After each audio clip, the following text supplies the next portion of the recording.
고용차별 관련해서 말씀을 드리겠습니다. 고용차별 문제가 사실은 굉장히 보편적이고 포괄적인 우리 인권 사항이라고 할 수 있습니다. 대부분의 국민들은 노동자이기 때문에 그런 건데요. 그러니까 일상적인 경제 활동을 하는 데 있어서 가장 우리가 흔하게 받는 차별이 고용차별이라고 할 수 있습니다.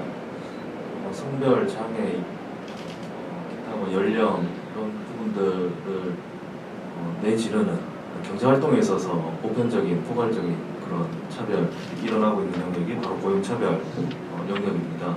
그래서 고용차별 관련해서는 우리 노동법이라고 하는 개별 법률들이 많이 있긴 있습니다. 근데 이게 왜 문제냐 하면 차별 사유라거나 차별 금지 영역이라거나 벌칙 유무라거나 구제 수단이라거나 집행 절차가 다 달라요. 그러니까 뭐 이를테면 근로기준법에서는 6조에서 균등처 원칙이라고 해서 성별, 국적, 신앙, 사회적 신분 이렇게 돼 있고요.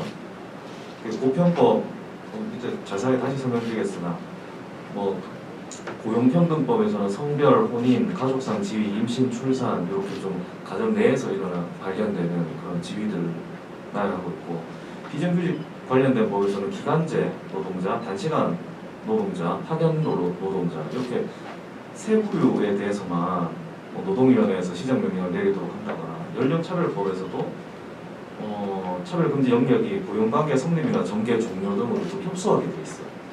장애인 차별법도 마찬가지로 채용 승진, 전보, 교육 훈련 등 인사관리 영역이 아예 다르거나 좁거나 넓거나 이게 천차만별입니다. 인권위법은 더욱 문제인 것이 구제 수단이 조정, 권고에 불과해서 포괄적인 차별을 다룬다고는 하나 이게 실질적인 효력이 굉장히 미비한 것이죠. 그래서 이런 차별금지 사유, 영역, 벌칙, 구제 절차, 집행 수단 이런 5개 정도를 인류화할 필요가 있다. 지금보다 좀 강력하게 상향된 수준에서 말이죠. 왜냐하면은 지금 벌칙 규정이 있는 근로기준법 6조만 하더라도 이게 사실 실효성이 굉장히 적고 차별 금지 사유가 너무 추상적으로 되어 있다. 그래서 여러 가지 새롭게 등장하는 직군들을 다 포함할 수 없다라는 단점이 있기 때문에 그렇습니다. 완전히 새로운 지금 존재하는 개별 법률들을 상향화시키면서도 그리고 차별 범주를 더 많이 포함하고 강력하게 벌칙을 규정하거나 구제 수단을 조금 더 구체화시켜서 명확히 하는 이런 일반적이고 보편적인 차별금지법이 고용차별 영역에서 반드시 필요하다고 할 수 있습니다.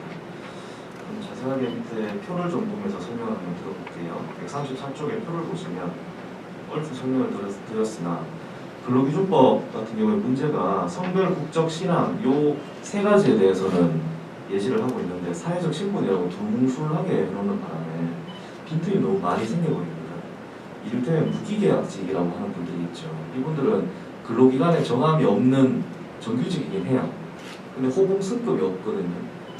그러니까 계약직과 마찬가지로 급여가 1년 차든 10년 차든 뭐 100년 차든 1000년 차든 뭐 똑같아요. 급여가 안 변합니다. 물가 상승률만 반영이 되는 거죠. 호봉승급이 안 되는 무기계약직 이런 분들을 우리는 중규직이라고 부르기도 하고 준규직이라고 부르기도 하고 그렇게 얘기해요. 그러니까 동일한 노동을 하는데도 불구하고 동일한 임금을 못 받게 되면 이게 상대적인 박탈감 때문에 이게 노동의지가 상당히 저하가 되고 생활은 당연히 말도 할 수 없이 격차가 점점 커지게 되죠. 호봉승급이 있는 정규직들이랑. 결국에는 동일 노동, 동일 임금 원칙을 명확히 세워야 한다는 것이고 그렇습니다. 차별 금지 영역은 근로 조건에 대해서 되어 있습니다. 그러니까 이게 문제가 근로기준법 6조는 이미 채용되어 있는 것을 전제로 하기 때문에 이제 채용 과정이나 고용 차별 영역을 포괄적으로 다 이렇게 적용하기가 좀 쉽지가 않습니다. 그렇고요. 구제 수단은 노동위원회 구제명령, 고용평등법 같은 경우에는 성별, 혼인, 가족상의 지위, 임신, 출산 차별 금지 영역이 조금 더 흡수하고 노동위원회 구제명령 제도가 있고요. 비정규직법이 2가지 기간제 및 단시간 근로자 보호 등에 관한 법률, 파견 근로자 보호에 관한 법률 2가지가 있습니다.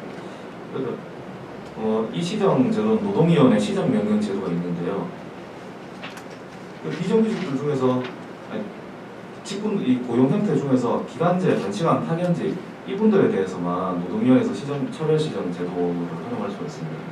방금 말씀드린 무기계약직 같은 경우에는 임금 차별이 생기더라도 동일 노동을 하더라도 노동위원회 차별 시정 구제 절차를 거칠 수가 없습니다. 무조건 소송을 해야 되는 그런 맹점이 있습니다. 연령차별법 같은 경우 연령에 대해서 차별하면 안 된다라는 규정이고요.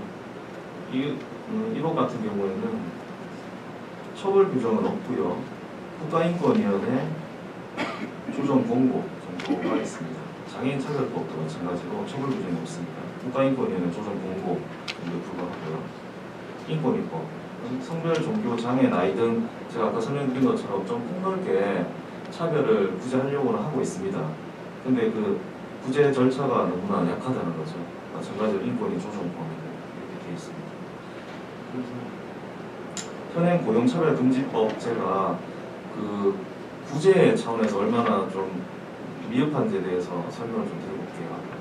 국가인권위원회의 절차 같은 경우에 첫째로 해당 차별 행위가 사법적으로 무효라거나 위법한 것이라는 점에 대해서 신체적인 확인이 있을 수가 없거나 굉장히 부족하다는 점. 두 번째로 차별 시증 기구로서 고용 문제에 대한 어떤 전문성이나 근접성이 좀 떨어질 수밖에 없다는 단점이 있습니다. 인권위원분들이 많이 훌륭한 영향들을 가지고는 계시나 노동 전문가가 아니라는 단점이 있기 때문에 이 현대 노동 시장은 굉장히 첨예하고 복잡하고 다양해지고 있거든요. 플랫폼 노동 같은 경우도 마찬가지고 뭐 스마트 업종이라고 해가지고 이게 일반 대기업 제조업 대공장과 같은 컨베이어 벨트가 돌아가는 공장이랑은 완전히 다른 형태의 노동 방식들이 계속 이루어지고 있습니다. 이런 영역에서 어떤 차별이 있는지 뭐 이를테면 스마트 업종이라고 하는 전자제품 수리 서비스 업종에서 이 불법 파견이 어떤 식으로 이루어지는지에 대한 어떤 비교 같은 것들이 전문성이 떨어질 수 있다고 말씀드립니다. 그리고 어떤 것이 차별에 해당하는지에 대한 개념 정의와 차별 요인이 구체적으로 규정되어 있지 않다. 그리고 조정과 국가인권위원회 조정과 공고를 통한 사건 해결이 이루어지지 않을 경우에는 어떻게 되냐. 그 다음에는 지원 체계 수립이 부족하다는 단점이 있습니다. 근로기준법상 균등 처우 규정이 어떤 한계를 가지고 있느냐. 말씀드린 것처럼 이미 고용된 상태를 전제로 하기 때문에 채용 과정에서의 차별은 적용이 안 되는 문제. 차별 사유를 제한적으로 열거하고 있어서 넓은 범위에서 차별을 시정하기가 좀 한계가 있다는 문제. 그리고 벌칙 규정밖에 없어서 이것을 어떤 식으로 시정해야 될지 좀 불투명하다는 단점이 있습니다. 최근에 무기계약직 예를 들어서 설명을 드리면 무기계약직의 경우에 근로기준법 제6조에서 말하고 있는 그 사회적 신분에 해당한다라는 하급심 판례가 2개가 나온 적이 있어요. 근데 이 하급심 판례 이후에 조정 또는 합의에 의해서 소가 취하돼서 대법원 판례까지는 지금 정립이 안 된 상태입니다. 이 무기계약직이 사회적 신분이냐 아니냐에 대해서 패소했던 하급심 판례들이 이어지다가 최근에 들어와서 사회적 신분이다라고 하는 판례가 나오기도 했는데요. 이런 이제 소송에 의한 해결은 너무 한계가 분명하다. 개별 사건의 특수성, 그리고 개별 재판부의 어떤 재량 판단, 이런 불확실성에 기대야 할 수밖에 없기 때문에 근본적인 해결이 될 수 없다는 것이죠.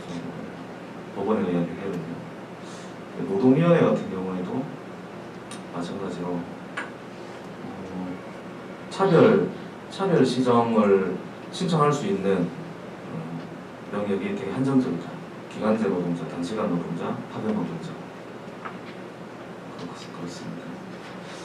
법원에서의 권리 구제에 대해서는 방금 설명드린 것으로 가능하고요. 그래서 제가 앞에서 좀 말씀드린 것처럼 우리나라의 고용차별 관련된 노동 법률들이 차별 규제 방식이 너무나 다양하고 그 강도도 차이가 크고 그 일부 기능은 중첩되기도 하고 이러한 모습을 보이면서 체계상 일관성이 없다는 문제가 있습니다. 그래서 고용 영역에서 차별을 금지하는 단일 법률을 제정하는 것이 고용에서 발생하는 다양한 사유별 차별을 규제할 수 있고 통일성 있는 차별 규제를 가능하게 한다는 장점이 있습니다.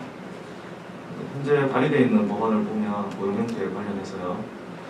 제2조 정의 규정에서 고용 형태란 직업의 종류를 불문하고 임금을 목적으로 하는 통상근로와 그리고 단시간 근로, 기간제 근로, 파견 근로, 그 밖에 통상근로 이외의 근로 형태라고 해서 모든 범주를 다 아우르려는 서술을 하고 있습니다.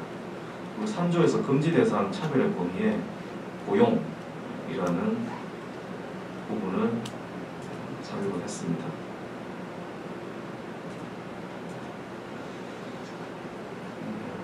뒤에 이제 외국 사례들을 보면 일반적이고 보편적인 고용차별 영역에서 차별금지법이 어떻게 지금 전개되고 있는지 소설을 한번 해왔는데 시간 관계상 이 부분은 읽어보시는 것이 더 도움이 될 것 같습니다. 그래서 결론적으로 차별금지법이 고용차별의 정의, 고용차별의 사유, 고용차별의 영역을 구체화하고 명확하게 해서 고용차별 시정 의무를 국가와 지방자치단체에 부여함으로써 차별 예방 조치와 구제 조치를 다양하게 하고 이러한 법률이 제정된다면 고용차별 시정에 있어서 유례없이 강력한 법적 근거가 될 수 있을 것이라는 예상을 하고 있습니다. 유엔에서도 포괄적 차별금지법 제정을 정부에 수차례 공고한 만큼 이번 기회에 고용차별 영역을 포함한 포괄적 차별금지법이 꼭 제정되기를 바랍니다.